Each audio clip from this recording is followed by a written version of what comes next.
What's up, man? It's your big brother K-Rino. Check it out. We're gonna get straight to it. Lil Wayne has reportedly sold the rights to his master recordings to Universal Music Group for $100 million. And I want to talk about why this is important, because it's layered, so I couldn't possibly get all the way into it. The first thing I'll say is that I don't know what his reasons was behind it. I don't know Lil Wayne. I don't know what drove him to do it. I can't say if he needed the money or whatever the case might be. But I'm gonna speak on it from strictly a music industry point of view, and from the angle that I believe an artist should be looking at it from. Now, the most important thing, man, in the music business is ownership of master recordings. That, for the labels, that's what they fight for. That's what they manipulate and trick you into obtaining. They want the rights and the ownership of those master recordings, because in the case of popular artists, in the case of big selling artists, in the case of artists who have a lot of hits, this money generates a lot of revenue from publishing. When you hear a song on the radio, money. When you see a song on a TV commercial, money. You hear a song in a movie, money. Hear a song in a basketball game, money. All of this money is generated, and it's going to whoever owns the rights to the music. So in this case, Universal Music Group, however the deal came to be, because allegedly it happened back in June, but it just came out because Wayne was having some issues with his ex-manager, and the manager put it out there. But however the deal came to be, I know for a fact Universal jumped on that without hesitation. Because I know what y'all thinking. Y'all, man, $100 million, that's a lot of money, man. I'd have did it too. But here's the deal. We say this all the time. The person who can pay you $100 million is two levels to it. You have to ask yourself, what are they worth if they can give you $100 million? And you have to ask yourself, how much do they stand to generate off of the $100 million, after the $100 million that they gave you? Because the word that's used was that Lil Wayne sold his music to Universal. From his angle, he did. He sold it. From their angle, it's not a purchase, it's an investment. And it's a difference. Because I can buy anything. I can go buy a pair of socks. That's just a purchase. Because those socks are not going to generate anything financially for me after I purchase them. But when Universal bought Wayne's master recordings, that's an investment. Because they now understand that they're going to generate money from those recordings forever, in perpetuity. And Wayne, by selling them, he cut that off from himself, and he cut it off from his legacy and from his family, and from the standpoint of generational wealth, what we call generational wealth. Now, I don't know what his plans might be after this. I can't speak on that. I hope that he has a plan. I hope that he's like, nah, I'm going to take that $100 million and reestablish and start doing things. I'm going to buy land, buy property, get into agriculture, create businesses and things of that nature, because $100 million can absolutely do that. And then I'll rebuild the generational wealth.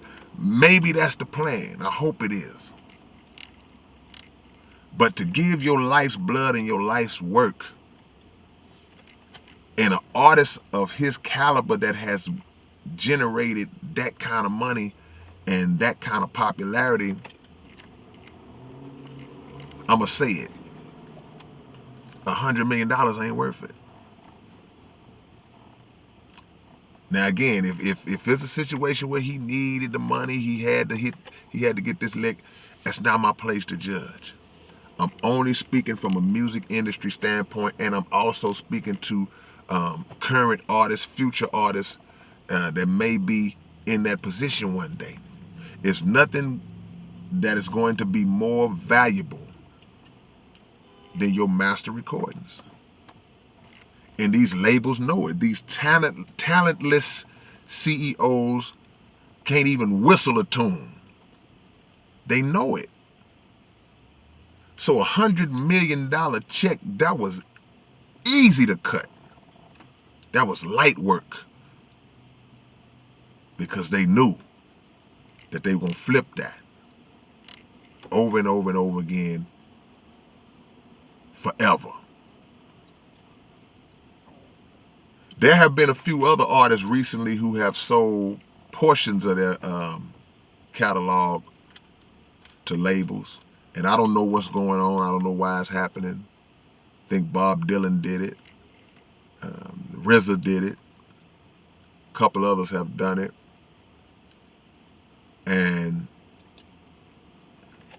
I think about the fights that Michael Jackson and Prince was having with a lot of these labels when they were around.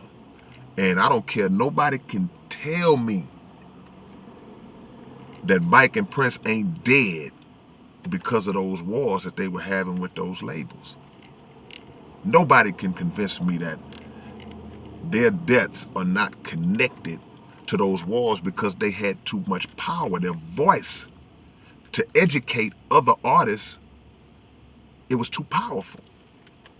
Because these are two of the most powerful, popular artists of all time that were telling people, hey man, don't be slaves to these demonic entities called record companies.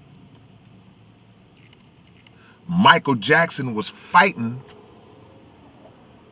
to obtain ownership of not just his masters, but of other artists' masters who had lost theirs. And in some cases, he was giving them back to the artists, giving it back. Prince had to fight like crazy to re-obtain his master recordings, and then magically, a couple of years later, he's dead. And those recordings went right back to Warner Brothers. You can't make me believe that just happened. So we got to be more focused on the true value of our life's work and what it means, not just to us, but to our family, man, and to our legacy. Because these labels are not going to take care of Wayne's children. They're not going to look out for them and say, okay, if something, God forbid, happens, we'll take care of them. No, they're not going to do that. They're going to take care of their children and their children's children's children, because they don't just own Wayne's catalog. This is universal. They own many artists' catalog. So we got to think about that.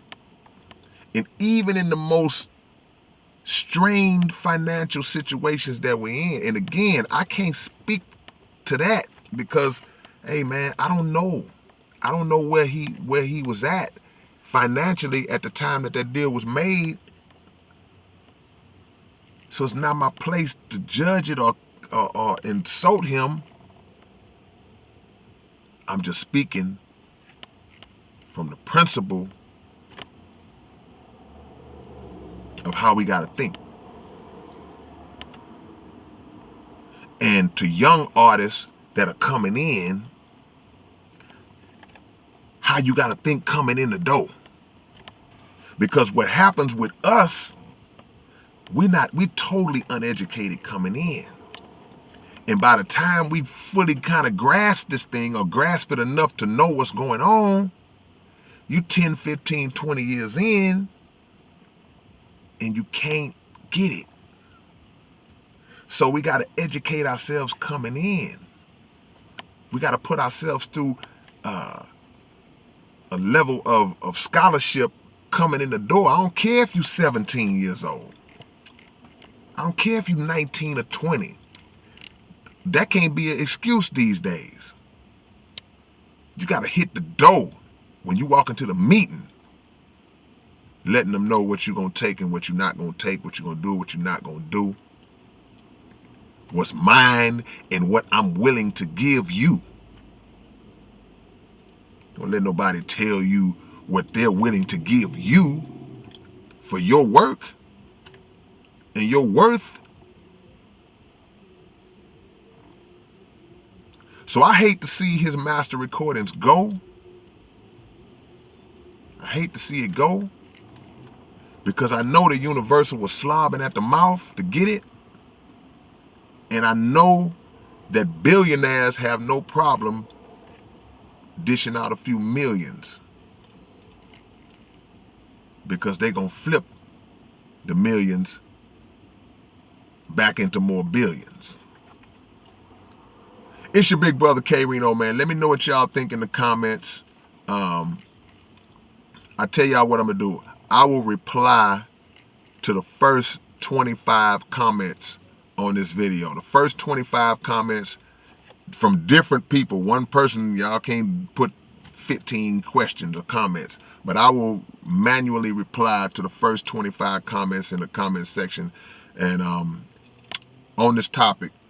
And I see y'all when I see y'all, man. Peace.